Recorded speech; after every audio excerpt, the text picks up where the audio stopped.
مدينة تطوان مقبلة على احتضان مشروع كبير يتعلق بإنشاء مدينة الترفيه والتنشيط، إذ من المرتقب أن يتم الإعلان عن طلب عروض العشرات من المشاريع بهذا الشأن.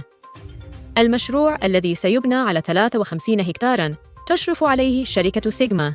ويضم منتزهاً ترفيهياً للأطفال، ومركزاً للألعاب الإلكترونية والتكنولوجيا، ومجمعاً سينمائياً مركزاً للمؤتمرات، ومواقع للتجارة والتسوق، ومنتزهة بيئياً، وموقعاً أثرياً مع بنية تحتية متكاملة للعرض الثقافي. وكشف مصدر مطلع أنه وقع الاختيار على سهل وادي مرتيل لبناء مدينة الترفيه والتنشيط لقربه من وسط المدينة، ولتميزه بمساحات خضراء،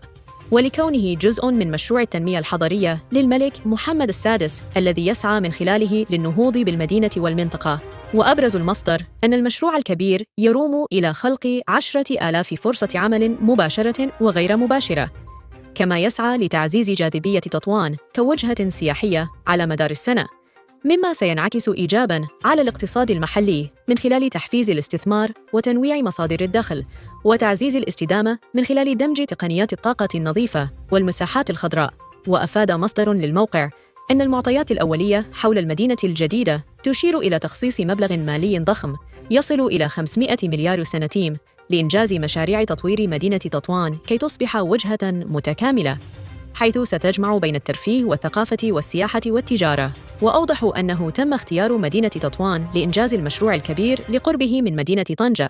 ومطار تطوان ثانية الرمل وميناء طنجة المتوسط، مما سيسهل الوصول الدولي والوطني، ولقربه كذلك من البحر الأبيض المتوسط وجبال الريف، وهو ما سيعزز بحسبه جاذبية الموقع للسياح الباحثين عن التنوع الطبيعي. ومن بين الأهداف الرئيسية للمشروع القطع مع السياحة الموسمية الصيفية وتعويضها بسياحة دائمة، وذلك عبر خلق أنماط أخرى من السياحة مثل السياحة الداخلية وسياحة الأعمال وسياحة التسوق.